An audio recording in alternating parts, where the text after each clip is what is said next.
Welcome to a brand new podcast from the Deep Dive Podcast Network. I'm Andy Tarnoff, the host of Deep Dive MH370, and we're kicking off a new podcast called Wine Acoustics.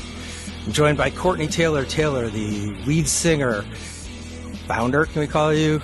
Yep. Lead guitar player of the Dandy Warhols, co-founder. And what I discovered this summer is Courtney Taylor-Taylor is not just an accomplished musician, he's also a wine expert. Welcome, Courtney. I would say I'm an expert wine drinker. There's so many things I don't know. Yeah, there are tons of things, but it is kind of like making music. To bring that right in off the top, the more you learn, the more you learn you don't know. You don't realize how much you don't know. Well, that's why we're doing this podcast. And the reason we're calling it Wine Acoustics is because it's kind of the Venn diagram between tasting, learning about wine, drinking wine, and also how it fits into music and your backstory and everything you've learned in the last 30 years of wine drinking.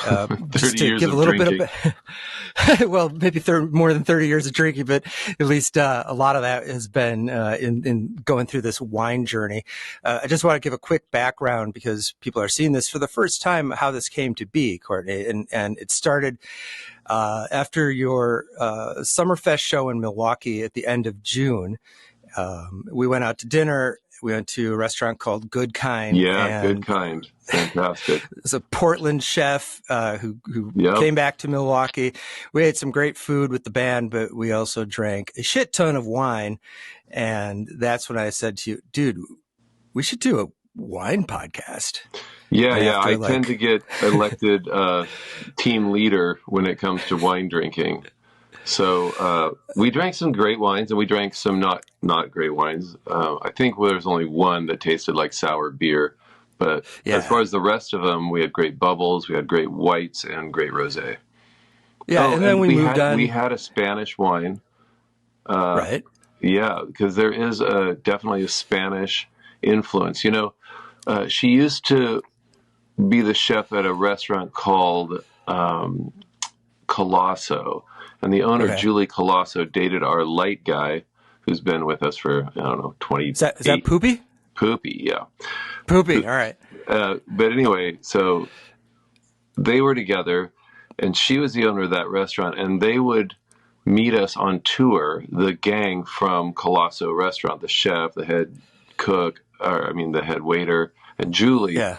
Because they would go around, she would take them around to Portugal, Spain, Italy, and meet, anyone, restaurant owners, farmers, and get back to their homes and cook with them. And they would write recipes down for her and say, oh, you're going to love this, try this at home. And, oh, you will love, we got to experience some great food and wine with the Colosso people. And then, obviously we lost the great chef and she moved to your town and opened Good more for Kind. us.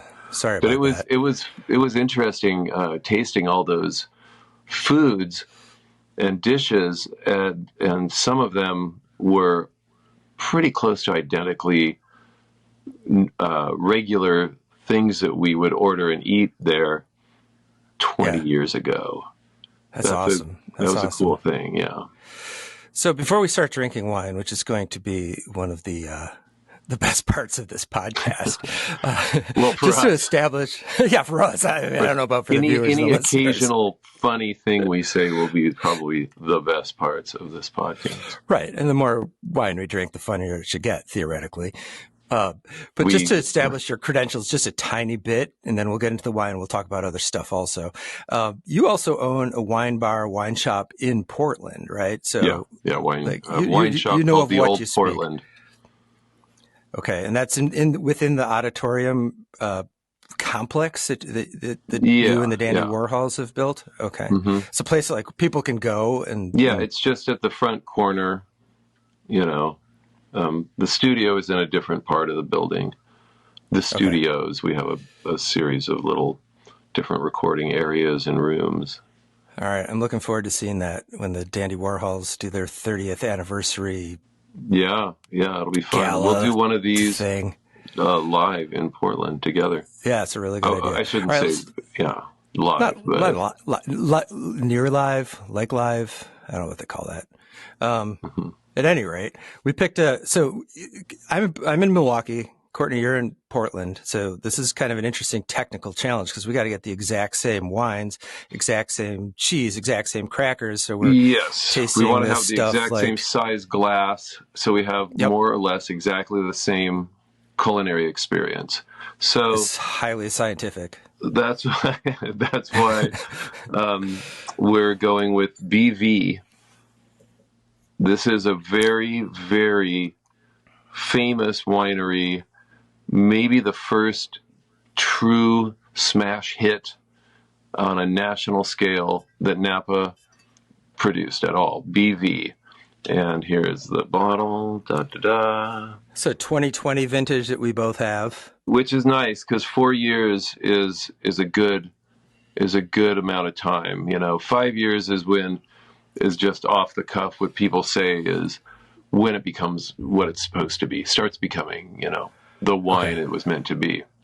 Okay. Now, I don't know Napa wines. I don't have the best history with Napa wines because they're generally jammy and fruit bomby and fruit forward or whatever you want to call that phenomenon. But I think this is one of the legendary, Napa cabs. So, and they have been making it for 100 years. And I think the trend of fruit bombs only started in the 90s. So if they have stayed true to form, and on the straight and narrow path of making, more Bordeaux style Cab Sauv, then it's going to be a great wine. It might be jammy at first, and sometimes in the first 20 minutes or even 10, the thick, flabby low end starts to tighten up and become, fantastic wine shaped. I have so many questions for you, so many things I want to talk about, but since you mentioned that this wine is going to change, it probably makes sense that we should open this thing and start talking about it. Okay. Cool. Want to open some wine? All right. Foiler alert. Oh, well, I didn't need the foiler. For those of you who don't know, on the classic Somm key, which it looks like this, there is a foiler blade, which is not, there it is. Okay. It's not a weapon. Yeah, it's not a weapon. I think they're even allowed on airplanes. Okay. I'm not going to try and find out. No, it's probably for the best. Although you are heading on your European tour, probably by the time this episode drops, you'll be drinking wine in Switzerland or something. Let's call it released. Somehow, we used to release records. Now we drop them. And I don't know how that happened, but I don't love it. You don't like the word drop? I didn't say that. I said we used to release records, and I would like to keep releasing records, and I'd like to release these podcasts as well. And we're going to. That's all I'm saying. Wow, this has a great nose. I mean, it's not fruity on the nose. It's just big, peppery, spicy. That is, wow. Okay, I'm excited about this. I've never had a BV that I know of in my life. And I've driven by the beautiful mansion in, I believe it's on the Rutherford Shelf, which is a pretty highly sought after piece of dirt. And I saw that they have a few Rutherford, specific wines. I don't know if this is one, but, it's down the highway from St. Helena, which is the heart and soul of Napa Valley.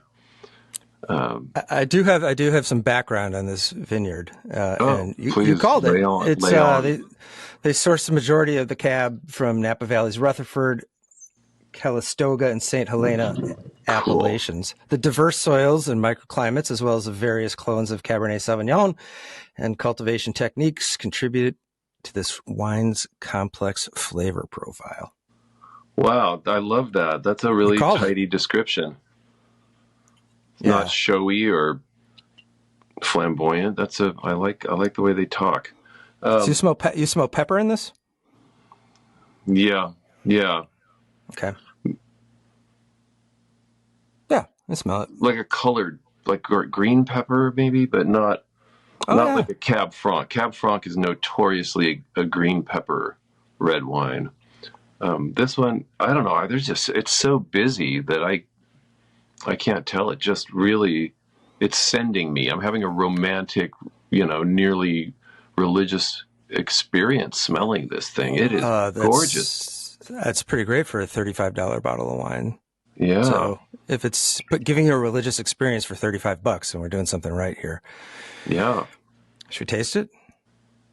I'm Do afraid we want to to. sit here I'm and afraid smell to it first? dispel the magic, but okay, here. We got to clear the palate with a Little cracker. Identical crackers here for identical science. crack. That is a great cracker. What is the brand of this? I love it. These Italian style. I opened it up with already. Olive so oil. Mm-hmm. La Panzanella. Could be. Is that what it's called? Do you remember? I'll put our research team on that. Yeah, you will. We don't have a research. Okay, I'm going in. We kind of have a research term. I'm going in. Okay, let's do it. Only cracker. Cracker only. Cracker Commandos.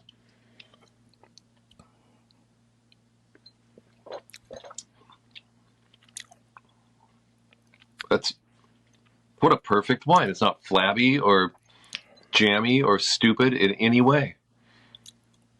Oh my I don't taste any of that. No. God.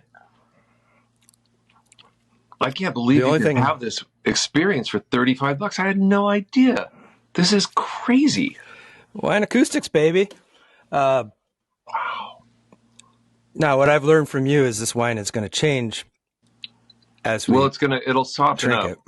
It's got a bit of a, tannic, but the tannins aren't screaming your face off or anything. The tannins are the very top note, the dry, chalky, that's tannin. Right below that is high mid-range, which would be called acid. And then the warm mid-range is fruit. And then I generally think that the lowest note will be alcohol. The basiest base note is going to be alcohol. Because I tasted the alcohol taste, but maybe it's definitely there. I think what we're going to see happen is we're probably both going to be buying a lot of the entry level BV Cab Sauv. Hell yeah, I am. This is really a rare find. I mean, I've tasted 10,000 bottles of wine. I don't know. I'm for years I've been the youngest member of a wine club that included, and still includes a bunch of them, the original 1970s winemakers of Oregon that were just weirdos, basically, that moved here. Portland Dick weirdos? Okay. Dick Ponzi, the Adelsheims, just this whole slew of half a dozen maybe. And they, Erath came from the tech world. He dropped out of a great career making buku bucks in the tech world. And I had lunch with him privately, as well as sat next to him anytime I could at the wine lunch. And there was about 55 of us. And they were all in that generation that were then, when I started, maybe 15 or more years ago, they were in their 70s, moving into their 80s, and a lot of them are gone now. Bill Stoller is, I haven't seen him, but I think he's still alive. Stoller is a fantastic Oregon, very successful winery, great Chardonnay. I love that. Not much of a Pinot drinker. Anyway, I can't even remember where I started. But everybody would bring a bottle, and we would meet once a month. And I've been doing this for, a decade and a half, maybe more. So that was the most immersive wine learning experience, besides traveling with the Dandies and ordering a different bottle from a different region and a different country pretty much every day. Yeah. I have tasted a ton of wines, and then, of course, gone to a lot of wineries, taken the tour, friends with winemakers, and asked them a lot. And I still just don't know so much about winemaking, and I'm really only talking from experience, not from any arcane or scientific even knowledge about it. But that's the thing about wine, right? It's a personal experience that, I'm gonna let you guess what the alleged notes are, or bouquet rather is, but it really doesn't matter, this is right? What's more important than what it actually smells like is what era the writer is from.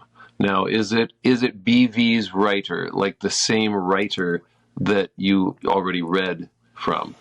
I have multiple sources here. I got Jim Gordon, wine enthusiast. Don't know who he is. No, Jim Gordon is probably 100 years old and can't smell anymore. Okay. And I also have their own description, so we can compare. Let's go to a different one. Somebody like I think Wine Spectator is generally consistent and legit. Let's go, if you're going to go with a magazine, let's go Wine Advocate and Wine Spectator. Do you have those? Okay. I mean, I think Wine Spectator what do you think? Would say, yeah. I think they're going to say black cherry, blackberry, stone fruits, and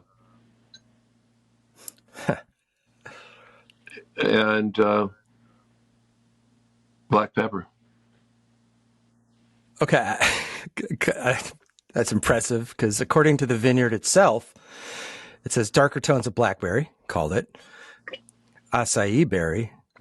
I haven't eaten enough acai other than like in smoothies to tell you for sure what that tastes like. Cool. But dark plum, stone fruit, and more subtle notes of violet crushed rose petal, red rose petal, and black pepper spice. Yeah, I know the numbers. You could be doing this. Now, according to Jimmy Gordon, wine enthusiast, I'm calling him Jimmy Gordon. Jimmy Gordon. He says, focus and brilliant flavors of red and black cherries, black currants, minty, toasty, tobacco-like accents. Huh. I don't know. I'm not sure I get any of those. Tobacco? No, not yet. I mean, they might be revealed later. How drunk do you suppose old Jimmy was when he wrote that? Well, when he tasted that? Let me just put this in perspective. When he smelled that. He gave it a 93. Yeah, I would give it a 93 for sure. So 93 is a healthy number in wine reviews, and it's not easy to get. Okay. All right. So I'll keep looking up some other reviews here, but while I do that, I was hoping you could tell. This is a really great, and it's, I want to say simple because it's really straightforward, but it's not. I mean, it really does have a great, like, I feel like I'm drinking a far more expensive wine than I am.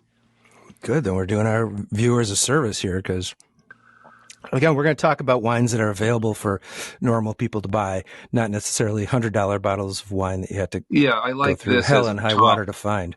Yeah, this is our top shelf, 35, and we should find ourselves drinking a lot of 25, 20. Yeah. I wouldn't go 20 or lower. So that's one of the things we're going to talk about. But hey, while I research this guy, the cracker, Andy, have you tried the cheese and the cracker and wine at the same time? Once this flavor profile of cheese fills your mouth, here we go. Hit the wine and let's see what that does. We're having olive oil hard Italian crackers, as I've said.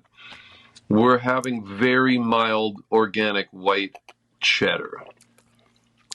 Oh, And God, cheddar that's good. is not the greatest wine cheese in the world, but I think it's going to be great with this wine, which I thought was going to be a bit fruitier and jammier. Oh, I am that's so good. impressed I with like that BV combo. right now. And their grounds are stunningly beautiful, romantic, not ostentatious. They're very charming and classic, and I don't know. It's just I'm swooning over this company now. And by the way, this podcast is available for sponsorship. Just kidding. But not from wine reviews, because you can't pay me to like your wine. No, not from Jimmy, old man, whatever that guy's name is. No, I had a not very good experience with wine enthusiasts, and they were, that my writer was very sweet, and she was really wonderful lady, and boy, I sent them a lot of different kinds of photos, and the ones they chose to put in were consistently basically dead air. And, knowing a lot of wine magazine subscribers, I know that the great writing was not going to be read nearly as much as the empty room pictures. It was insane. I had, those great, a swoosh to the colors of the shirts and the candlelight and the, captured in motion, joy and flame lit wine bar, and none of them showed up. So it was an empty. We're talking about your article in Wine Enthusiast. Is that what we're discussing the only wine magazine I can think of that's done an article on my wine bar, which I thank them immensely for. But I did send my writer a note, the wonderful, brilliant lady, and say, what in the heck is going on with the picture selection? Can you tell your photo editor happy 90th birthday? It's a common thing in publishing. I mean, that's, I've started on Milwaukee.com 26 years ago. When you write a restaurant review, or you got to have some people in the photos, or kind of an empty room sort of, that's not exactly what you want to portray, especially if you're giving it a good review. I think there might have been a bit in the photo editor who probably wasn't 90, who probably didn't just turn 90 that day. Perhaps there was a little bitterness in that, like, who does this punk think he is? Fair. Like, maybe he's not a Dandy Warhols fan. Beer, Jack, yeah. You want to hear what Ken'sWineGuide.com has to say about this wine? Why? Where do you get all these I don't know. I'm just fucking Googling it. I don't know. Don't say that again. No, we're sticking to James Suckling and Jeb Dunnick. I love this wine. Really? You've had a lot of wine. And a lot of, because of my Bordeaux, I love Bordeaux. Bordeaux is Cab Sauv, Merlot, Cab Franc, Petit Verdot. Generally, that's it. And some are wholly Merlot. I think St. Julian are the region, or the appellation that only does Cab Sauv, or only does Merlot. And Bordeaux, we'll get to Bordeaux later, but I've got a amazing, funny story experience that was my first. I want to hear it. My first Bordeaux. Yeah, right. What do we got more important shit to talk about right now, man. Well, first I'll tell you what Jimmy Suckling has to say about it. He gave it Jimmy gave it a 92. Oh, yeah. He said it's a firm and silky red with blackberries and currants, as well as iodine. and redwood undertones. He must have had a snake bite, like on his leg, walking through Or the exposed vineyard, to and nuclear he fixed it. fallout. Or whatever you do, whatever iodine fixes. He had that problem. He poured it on his leg. I don't know. Could you isolate the flavor of iodine? I could not. I've never licked iodine before. I don't know what it tastes like. I can't even remember what it smells like. And we're of that age where mom, dad, or scoutmaster probably put it on our shit on you. Put it on our wounds. It's orange, I think, right? As a 9 or 10, 12, I don't know, year old. So he says iodine and redwood undertones, like the tree. Okay. I guess. Don't get that. Not that I don't taste it, but I also don't know what a redwood tastes like. There aren't any redwoods in the places I've lived. There aren't any redwoods in Wisconsin. No. There are. I've lived on the East Coast too. But I can't say that because there are redwoods in Oregon. You ever lick one? I've never eaten nor even licked one. Okay, so he could be right, James Suckling. He says it's medium-bodied, creamy, and delicious. Shows real Napa character. Old school Napa character, not the new or kind of recent school Napa character. No, this is there is a woody thing going on there. I can taste the wood part. I don't know if I could isolate it to redwood specifically. There's a thing called whole cluster maceration, which has a vaguely sexual orientation to it. But that's where they leave stems in, and now when it sits in the tank with all the bits still in it, everything's in. The grapes are all mushed and in. The stems are in, and you'll see that in Wine Talk a lot. So this has a whole cluster sort of high mid-range before you get up there, but above the actual fruit acid itself, in between the chalky tannins and the acidic nature of fruit juice, there is a flavor that is, brought on in a major way by whole cluster. And I think those are just meant to not drink. They're just meant to put in your cellar. And when your grandkids are born, you pull it out and you drink it. And takes, particularly for Cab Sauv, which in the old days, I think before World War II, was only used as a blending grape. I've been told that, but I've been told a lot of things. We all have now, haven't we? By the internet, mostly. I did not read that on the internet, though. I was told that probably at the wine guys, old wine guys. Right. Club. So obviously this podcast is called Wine Acoustics, but note that you keep talking about things, about these wine notes. I think other people might call them, I guess. I don't know. But you're talking about them in very specific Tones, like audio, like you're talking mid-tones, high tones. Yeah, that's bass, that's how obviously you discuss music. If you're a mixer, it's mastering actually, where you just push in low mids, lows, high mids. So you're speaking your own language and applying it to wine. Yes, I always wanted to be a wine drinker. I'm a huge fan of Victorian literature and 19th century literature, and there's a lot of wine in them there hills, and then their pages. But like when you started drinking, when you started touring, you just drank whatever got you drunk, right? You weren't a wine guy necessarily. No, but I wanted to be, and so. Before we started touring, when I made a video for $500 that MTV played at its peak hour of its cool band show on 2 Saturdays in a row, and that was a bidding war. It incited a bidding war between a lot of major labels, which were which was great because we were an indie band. We had done it all ourselves.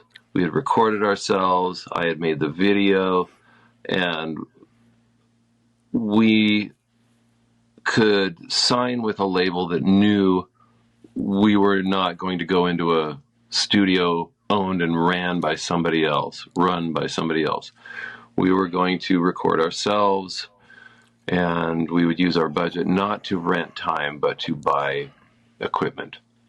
So the way they try to get you to sign with their label is make a lot of promises about money, freedom, but more importantly, they take you out to expensive-ass restaurants.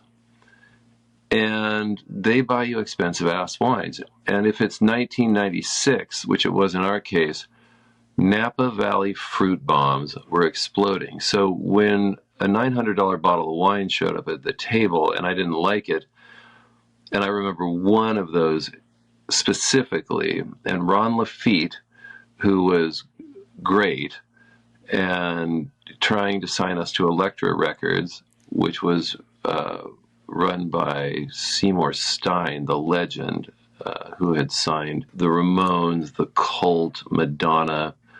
He was the ears of the coolness of the 80s. And he said, "What don't you like about this wine?"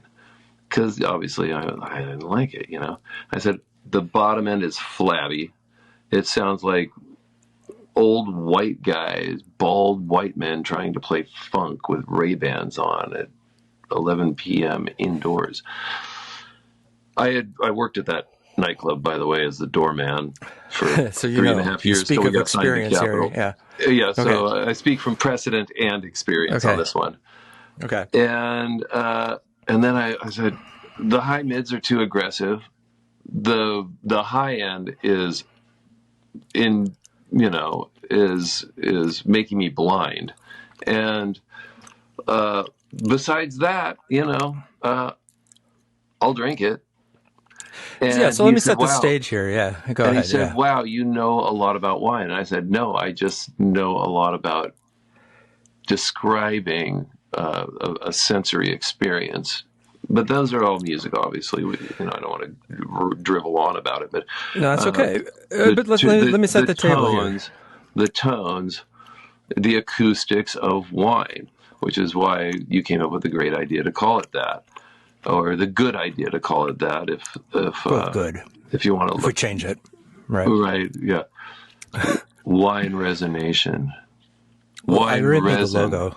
Wine resin. Don't make me change it. Let me set this. Let me just set the stage here. All right. So you're like 26 or something, 27. Yeah. You and Pete and Zia and probably Eric at that point. Yeah, Zia's 19. Yeah. Right. So you guys are like a bunch of yahoos who are drinking $1,000 bottle of wine and complaining about it. Complaining about it but complaining specifically about it. And I imagine that happened a couple times, and you're just like, ugh, just give me I don't know, gin tonic or something, or Coke, or Coke on ice. I love Coca-Cola on ice. They can sponsor this, by the way, because I'm a huge fan. There is star anise in that concoction. Really? It comes from the great era of snake oil salesmen, where if you put, cocaine helps probably to sell in your health producing elixir, but they also put great things in it like star anise, and it's a secret recipe and you can't find it online. Trust me, I've looked. No, you can't. Like only two people know at a time. They can't fly together. In case, I don't know. That could also. Yeah. I did not hear that on the internet. I heard that before the internet. I don't know if it's so true. Cool. You heard it from Anton. We used to say that before the internet existed. We used to say, "Who told you that, Anton?" Anton. I was trying to avoid that. I don't know. I was trying not to bring up Anton. Has a myriad of arcane and bizarre information. Of course, now with the internet, unfortunately, the spell is broken, and we're always wondering. anyone says anything or you read it in print, well, where's Fake your news. Yeah. where's your bibliography on that one? Hey, can we get back to the amazingness of the crackers here? Yeah. And the cheese. I like the combination's tremendous. You're exactly Yeah, right. and usually, and people don't think about cheese as being tangy unless you're like kind of a cheese guy or a cheese gal or a cheese Person. they. And this is not that tangy, but tangy things do not agree with wine very well. Another thing to be aware of, vinegar does not agree with wine because corpses are not invited to parties of the living. And vinegar is dead wine. So, should you make that up?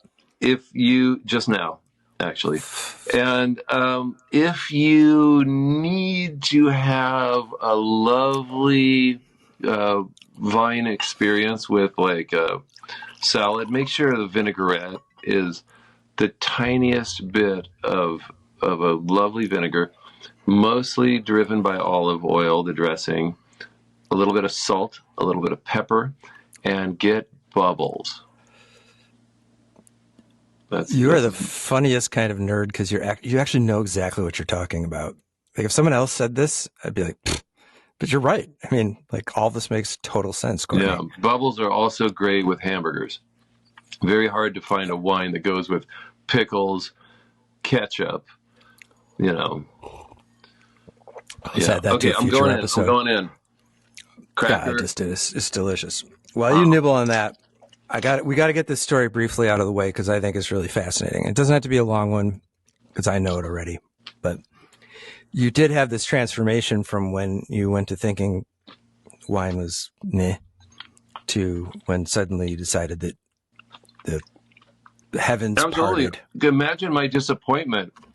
An entire young person's lifetime of thinking I was going to grow up and drink great wine. That's how I feel. And then I found out that I don't even like $1,000 bottles of wine. I was horrified and depressed. It's a cool thing, and you want to appreciate it. And I'm still learning. I'm 50 years old, and I'm still like, now I'm getting it, but I've drank enough wine to. You'd think I'd understand it. Can I jump forward? 3 years, please.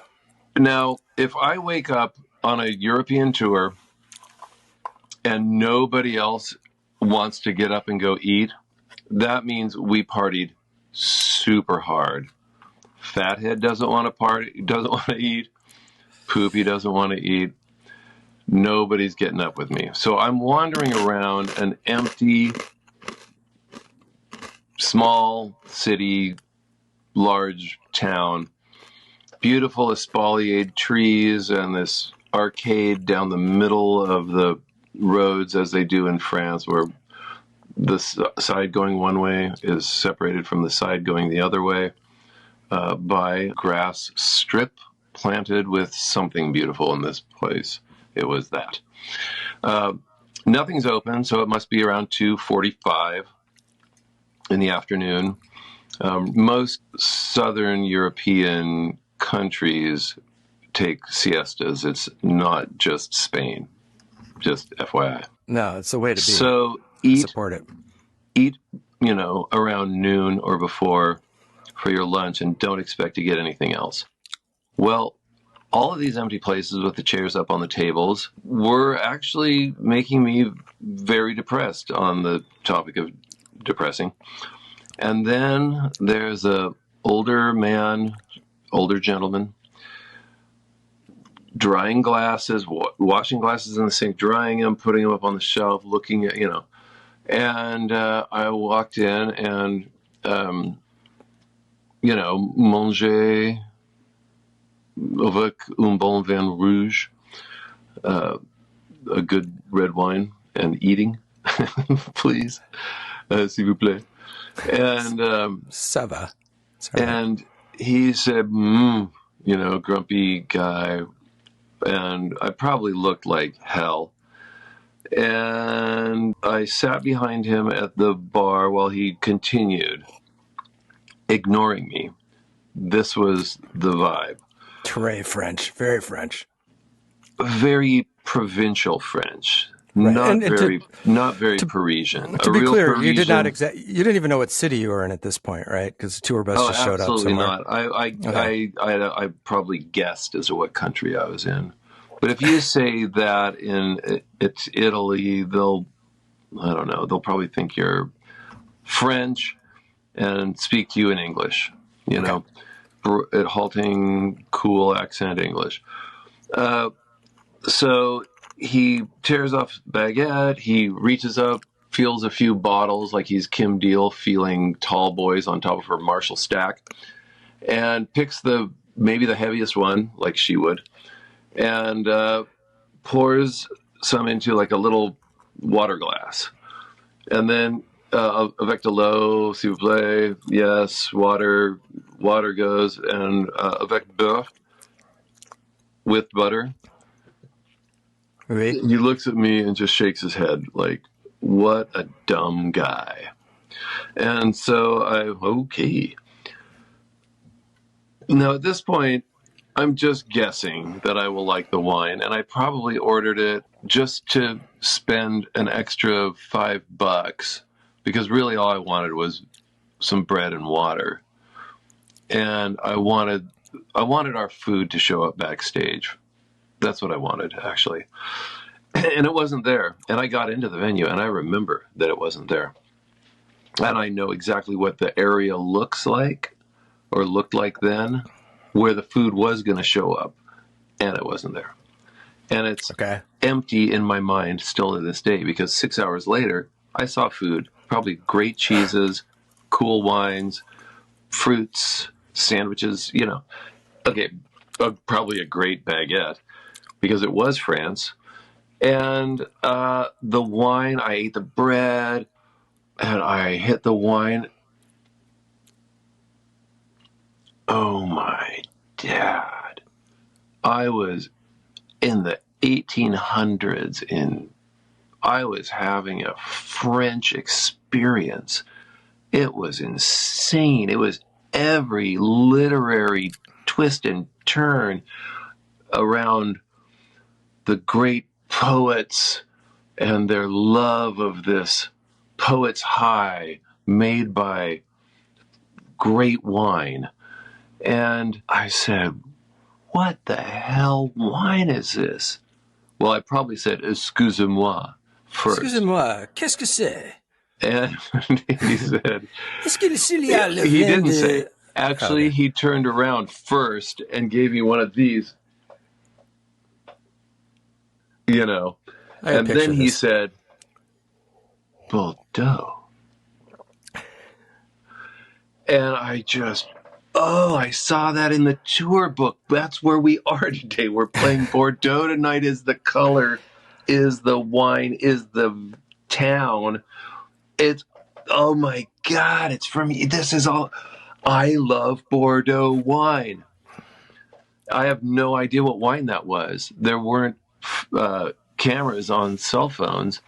There probably weren't, frankly, even cell phones back then. I don't know. What tour was this, do you know? This was... I don't know, 98, 99, something like that, I guess. Come Down, maybe? I have no idea, dude. I mean, I'm just trying to picture, what album you were... It was before... the Dandy Warhols Come Down. We were still on that. The big hit was Not If You're the Last Junkie on Earth. Mm-hmm. And then Boys Better followed that. Every Day Should Be a Holiday. England, we were banging in England. I love that album. They sort of ran the roost in Europe as well for influencing. I love that story, and I love that album, and I absolutely noticed that you dropped a Kim Deal reference from the Breeders, who I also saw at Summerfest 2 summers ago. The same record, the Dandy Warhols Come Down, has a song called "Cool as Kim Deal." That's what I was gonna say. That was one of the first Dandy songs I ever heard, and I was like, they appreciate Kim Deal enough and the Pixies enough to make a song tribute to her. I might be okay with these. Our new record has... You got Frank Black, right? Frank Black, yeah. His rock star name. One of his two Black rock Francis, star names. Frank Black, depending on which era we're talking about. Yeah, I like to call him Black Francis, going all the way back you know. Actually, what I really like calling him is by his real name, because it makes me feel so cool to be on. I don't know if I know his real name. Are we allowed to tell? I'm not telling you. Okay. I love to I'll be check on the those internet. terms with such a superhero, amazing artist. It's my giddy fanboy moment. You know, I'm wearing a Space Hog T-shirt because the drummer of the Space Hog, gave it to you. Leeds. No, he blogged for me. He's Johnny Craig's a friend of mine, and he did some writing on Milwaukee, and we did a kind of like a version of Song Exploder, which is my segue to this next thing and why I asked you what album this is on, because you will notice that the intro music to this podcast is Boys Better. One of my favorite Dandy Warhol songs. I also thought it seemed appropriate because we're two dudes just drinking wine and talking boys. shit.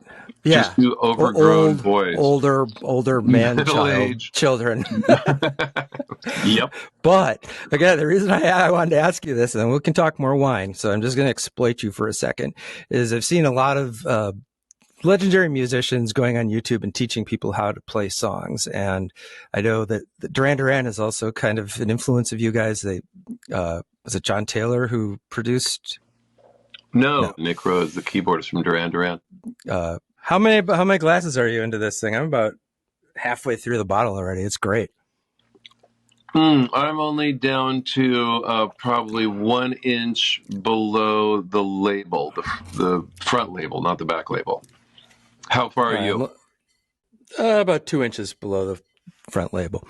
Wow, but you've been talking more. I've been listening. Man, you're a great drinker. You don't change at all under the force of two glasses of wine already. I am a professional, Courtney. Plus, I live in Milwaukee. I think I am, but really, I'm a lightweight. Well, come visit me and we'll fix that. Because Milwaukee it's not so much wine, but there's a good wine scene here, but people drink more in Wisconsin than I've ever experienced in my life. Milwaukee is a German.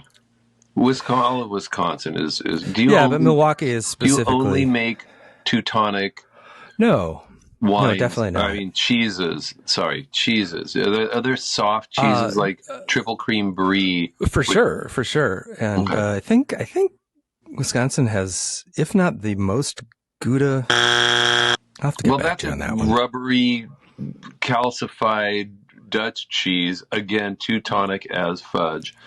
And now you're saying fudge. I'm the only one who says fuck on this podcast. All right, I'll say it later. Come on, I promise. It's Teutonic as fudge. There are people who know Teutonic as fug.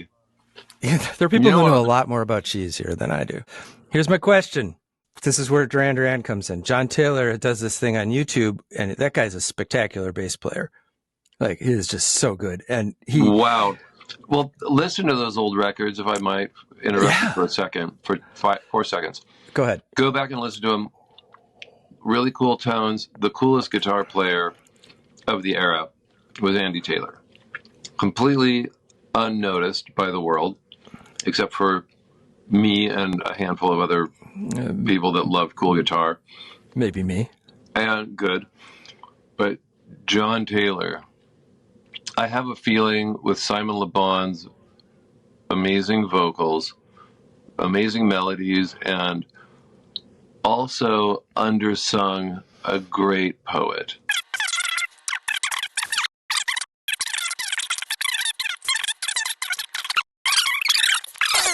If you want to play guitar, you have to go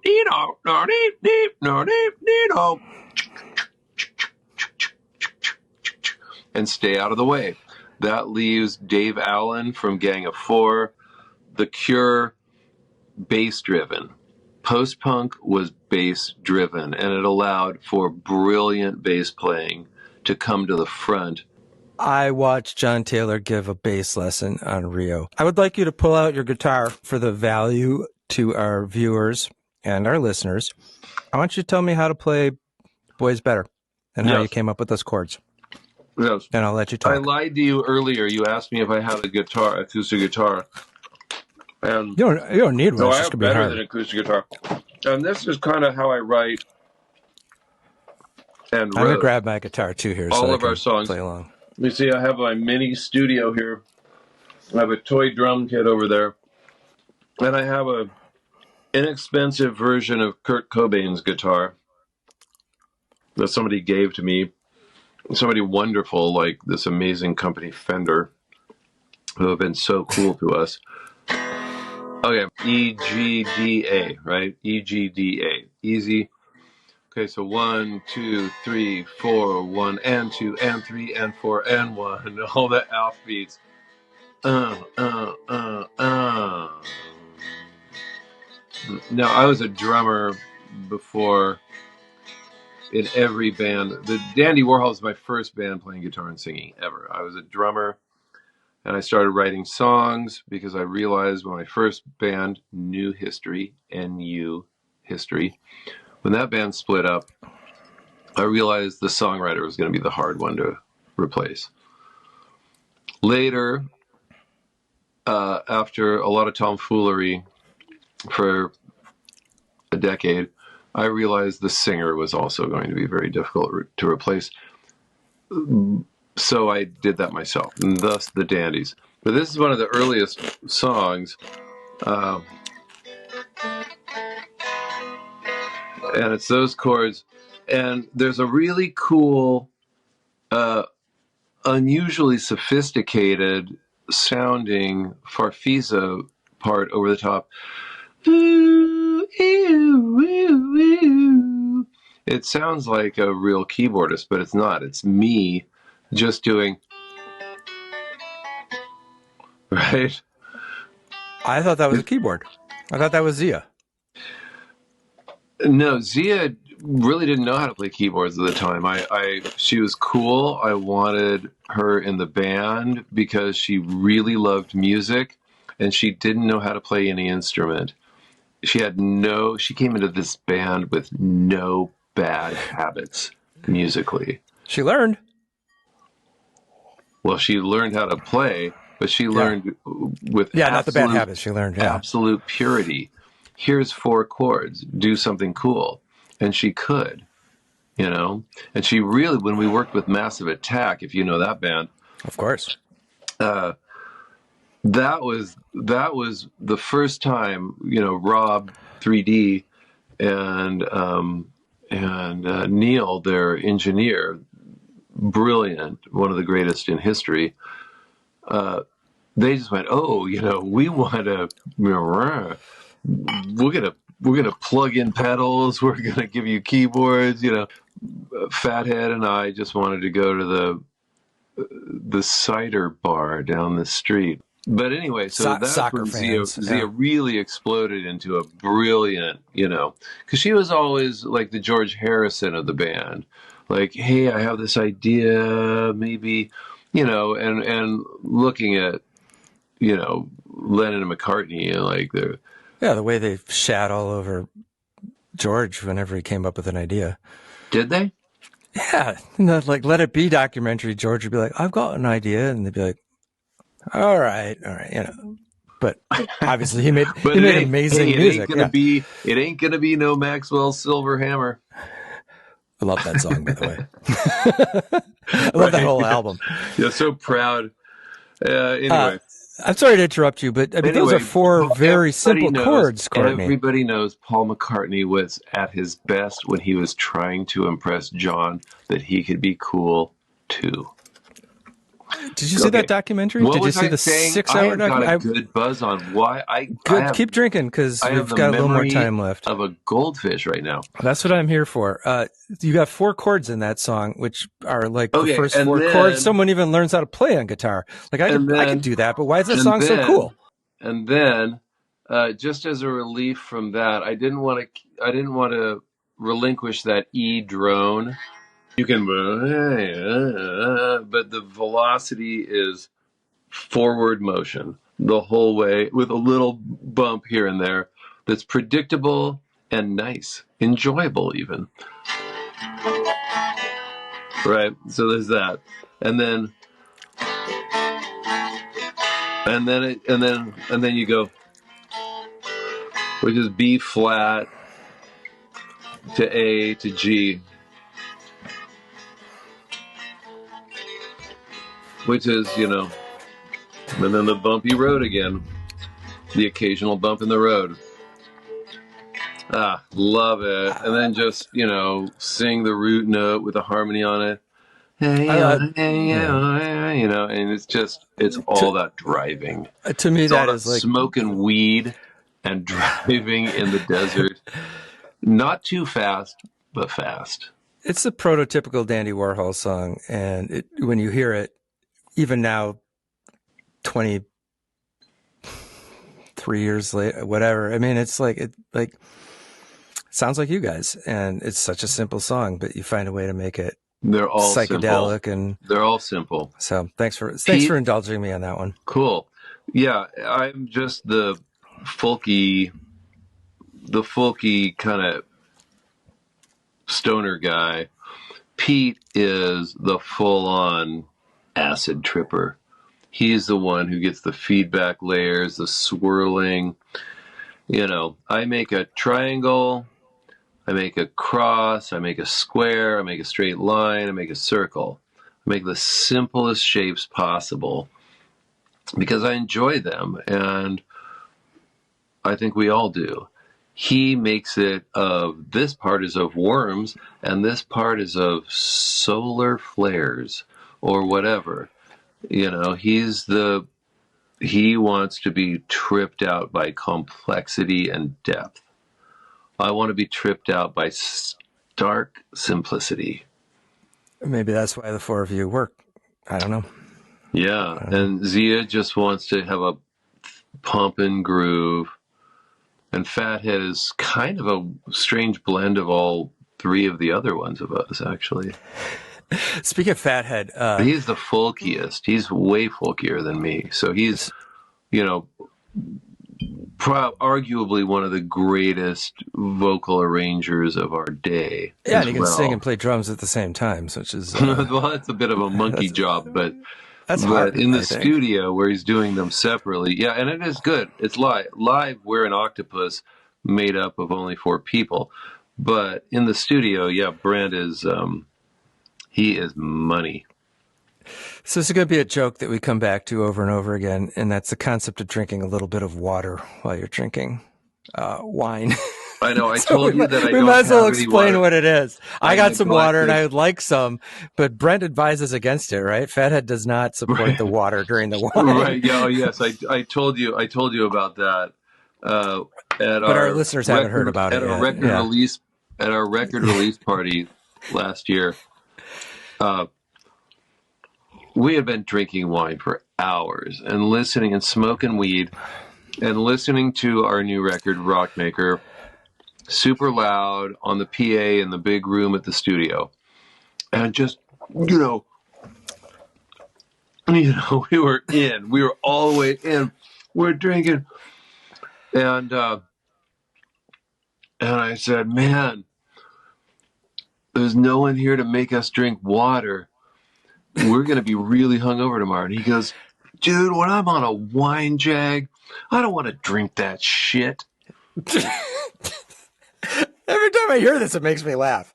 And I just went, A, that is fecking hysterical. It's fecking. And B, it's so true. How weird is it? Water is like, it's like drinking 500 grit sandpaper. Yeah, what is this? It is absolutely bone dry. It is jagged on a very fine coarseness, and you just don't want it. I mean, wine is so silky and it's so smooth, and when you're in the groove, and have been for as long as we were,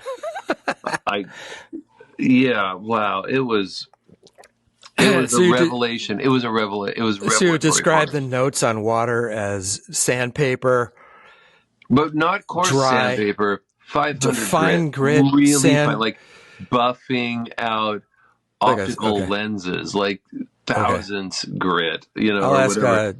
we'll see what Jimmy Suckling has to say about water. See if it, on a Come scale of, on, I Jimmy give Old this an Beast. 89. We want to talk about this wine before we finish this bottle a little bit. It's not changing very much, is it? It isn't. So we're going to drink other wines that do change a lot. Like in the next episode, we're drinking some Spanish wine, episode 2. Oh yeah. Yes. And that theoretically should change, but I feel like it tastes about the same. Is that weird? Yeah, it kind of is Is it for weird me. that it's staying the same? Yeah, I think so. Yeah. I I don't like think it. I've ever known a red wine that is so gorgeous and complex to not just soften up and become like a Velvet Elvis. It is still kind of young and green and zesty, but I love it still. It is a really wonderful wine. I'm going to go buy probably 4 more bottles and stick them in my cellar. How long? So this is a 2020, but this would sit for a while. This would be fine, right? I have hundreds of bottles similar to this, and but nothing quite this. I will forget about it completely, and in 10 or 12 years, it'll be a 16-year-old bottle of wine, dude. Is that All of that green sapling vibe, all the stems will go away, the tannins will subdue, and it will be a Velvet Elvis. It will be the velvetiest, darkest, smoothest thing. And here's the problem with wines that are wonderful in this young wine way, is that I like filet mignon. And it tastes like almost nothing. And if I'm going to spend, if you go to a great steak restaurant, it's going to be, $70. It's going to be $100, Yep. More or less with a tip to have a perfect filet mignon. Yeah, people bitch about it too. They say it's not flavorful enough, but I love it. If you have a wine this strong in flavors, when you take a bite of that filet mignon, you will be chewing on a steak texture this wine, right?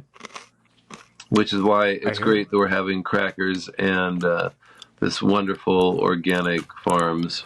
Yeah, white I cheddar. kind of like a steak right now, to be honest with you. I know. If we were in the same city, dude, we would be raiding my cellar. And then we would be hitting the ringside restaurant. Yeah, we're gonna do it. We're gonna do it. I just want to point out that I actually do have a Velvet Elvis in my podcast studio, and I have an extra one. So when you come to Milwaukee or when I go to Portland, it's got your name on it, Courtney. It'll decrease. That's amazing. I will hang it proudly next to the old Dandy Warhols 1996 first poster of Capitol Records. It's good for acoustics, because it kind of absorbs the sound. It absorbs the high end. The high ends, right. Okay, so I'm going to tell you. That's what I'm talking about is it'll absorb the tannin. Right. Sonically, the sonic tannins. Sonically speaking. I'm going to tell you one more thing, and then I want to This is really fun. I love your idea of having a wine podcast. I used to be it came from drinking a lot of wine. People had always said, are you ever going to do a wine podcast? And are you ever going to own a winery? And I would say, well, to the latter, no, because you can't make 15-year-old wine. Right. You have to make wine and then wait 15 years. So fuck that. I'll just buy the wine 15 or 28 years old or whatever. And then to the other question, I would snobbishly say you can't afford me, but obviously I'm not care anymore. We're gonna figure this out on our own. We're gonna make some sponsorship. Sponsorship is available, folks, at the Deep Dive podcast. I'm just kidding. This is fun, and I like it because we're drinking wine, we're talking, and hopefully people are gonna feel like we're having a conversation. You're an experienced podcaster. I'm an experienced journalist, and podcasting is an extension of journalism. It's just a different format. It is journalism today. Yeah, exactly. I'm very I'm agnostic about the platform. You made it very easy. Thank you. And you're making it very fun and funny. I'm so happy you thought of this and are a pushy, yet not that pushy enough guy. I'm a little pushy. To get me into it. I'm working on it. And plus, okay, just not to sit around and wax each other's cars here, but yeah, you've been giving me some pretty good feedback and vice versa. We're going to get all this microphone shit squared away. Like, there's going to only get better. We might have it squared away, or you know what? Because look, you guys, I got this. Oh God, it just went dead. Don't touch it. Feck. God. Feck. All right. Did you play with your microphone on stage? Like, come on. Son of a bitch. Yeah, dude, I move it around. Every song has to be different. All right. Just let it roll. We'll see what happens. Feck. If you guys notice any sort of feck. If you notice any sort of audio difference, it's because Courtney just touched his microphone. You know why. You know why, and don't let that happen to you. That's part of the tutorial that we just did. I'm going to finish this bottle of wine, by the way. Oh, my God. It's really fun. I want to tell you what the blend is. It's a great drug. This is like, they say that they started making Cab Sauv-driven wines only after the Germans had taken over France in World War II, because being Teutonic, they like those tangy, aggressive, sour, violent, tart, pointy flavors. They favored really acidic and tannic Teutonic wines, which is great for white wines, but for red wines, Louis Latour is one of the Chateau Louis Latour is one of the big five. There's, Chateau Margaux. There's, Chateau Lafite Rothschild. There's Chateau Mouton Rothschild. But but one of the greats is Chateau Louis Latour. That was not regarded one of the big four. It made it the big five until the Germans came, and they drank so much of it because it was a very acidic and tart-driven. And now, Anton didn't tell me this, but I also didn't read it on the internet. Okay, so let's go back to Chateau Louis Latour. So theoretically, what I was told is that is when Cab Sauv became not just a blending grape. Like if you see Bordeaux with any Cab Franc or Petit Verdot in it, there's 5%, 2%, 3%. It's very little, and that's apparently what Cab Sauv used to be. But can I pull you back in for just a second here? Because we're at almost an hour and a half here. Please do, and it's not going to be easy because I am now caught up with you. Oh my God, a head by a nose. Look at that. Are you though? Because I'm at the bottom of the label now. Oh, God, I have so much respect for you right now. You monologue a lot, so I have to sit here and do something with myself. And I like your monologuing. Please do not misunderstand that. I respect it and enjoy it. And it's more interesting than mine when it comes to wine. I am going to be horrified, and I'm going to ask you to please chop out a pant load of it. I won't make you look stupid, I promise. But I do have to edit this, which is why I'm going to ask you this. You don't. Nobody else can make me look stupid. I just go ahead and do it myself. Can I ask you the question about the grapes, Courtney Taylor-Taylor? This is 83% Cabernet Sauvignon, 4% Charbonneau, 4% Petit Syrah, 3% Merlot, 2% Touriga Nacional. Never heard of that one either. 2% Petit Verdot and 2% Malbec. Okay. Malbec apparently was the main blending grape and sometimes the main grape of Bordeaux pre-World War II, German occupation. Whatever the first grape after Cab Sauv. 4% Charbonneau. You Never got heard of me. it.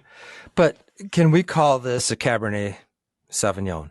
Because it's 83%? They do, right on the label. Okay.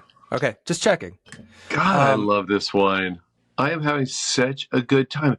And you know, and the very important thing, which is why I don't really drink beer and I don't really drink hard spirits, is the drug itself, the high itself. And I've experimented with many, many highs, and I care a lot about it, about what this or that does to me. I love being altered, but I don't want to be in the grip of something that sucks. And this is probably a high that's going to last for an hour and a half, right? I don't know. I just finished the bottle. So I think it's fun. I think I'm having a good time. Yeah, me too. And I'm lost in thoughts, and I'm probably, if I sat down and really got to work, I would be a great poet. Obviously, I'm not a Somerset Maugham or a Jules Verne or anything like that, but I think I would be a great writer right now. If I wasn't having so much fun. Could you write the theme song to our podcast after? Maybe, so we don't have to keep trying to find copyright-free versions of Dandy Warhol songs. Just throwing that out there. No. Okay, I didn't think so. All right. To wrap this up, I just finished my bottle. We know that Jimmy Gordon gave this a 93. And we know that Jimmy Gordon. He's an old Gordon, that Jimmy. And we know that Jimmy Suckling gave it a 92. Oh, the other Jimmy. Yeah. What does Jimmy Courtney Taylor-Taylor rate this wine? Jimmy Taylor-Taylor. Mm-hmm. I'm going 92 and a half. Do they come in half points? They do now. On Deep Dive Wine Acoustics, we are going to rate wines to the 0.5%. Only. Never to a whole number, because that's stupid. We're going to be doing this roughly every 2 weeks. Depends on our respective. Oh my God! If we get on a jag, we could put out 3 in 2 days. We could put out 3 today, but but they might get sloppy. Wait. You mean like this? Yeah, it's sloppier. I think if we reviewed another, can you review a bottle of wine after you've had a bottle of wine, or do you lose the? Oh my God! ability to objectively discuss. I don't know. What does Jimmy Suckling do? He probably has he spits it out, right? Because he's. I don't know. I think that if you get onto a second bottle of wine, you have a greater and more focused palate. But that's one way of looking at it. At some point, maybe halfway through that, your ability to taste starts to, degrade. Yeah, and then so a third bottle is awesome. But just for recreational purposes, not for professional wine reviewing. Oh, yeah, no, but you don't know that. You really think it's awesome. I'll try it. No matter what, we'll try it. I mean, for science, Courtney and Andy drink 3 bottles of wine. Nothing. Basically. Yeah. I would do anything. I love science, too. We've insulted Jimmy Suckling. We never. No. The Jimmy Gordon. Oh, yeah. Jimmy Gordon, wine enthusiast. Holy shit! Good job. Like and subscribe to Deep Dive Wine Acoustics for the outtakes, in which Courtney Taylor and I. You will never see them. Don't do it. Don't do it because he's lying. He will like and subscribe. He will shit in a bag and push himself around with his muscular biceps in a wheelchair if he does. Like and subscribe for me shitting in a bag and pushing myself around. What am I the fuck am I doing in a wheelchair? At any rate, thank you for joining us excuse me. Thank you for joining us for the first episode of Deep Dive Wine Acoustics. Courtney Taylor-Taylor might be hammered, but he didn't even finish his bottle of wine. He gave this a 92.5. I'm giving it 110. Oh my God. Well, that's because you gave it 110%. Because that's what I do. I'm so impressed with you right now. You did a great job. Courtney's going to go back somewhere in Portland and take a nap. Silence. Silencio, por favor. All right. This was amazing. You absolutely had more wine than I did. Wow. That is so cool. I am so impressed. I have fears of drinking too much. I guess I'm culturally shamed, by enjoying wine so much that I don't really want to finish a bottle myself. But I guess I didn't, and you didn't either. We drank our own bottles together. If you want to rationalize it that way, I support you.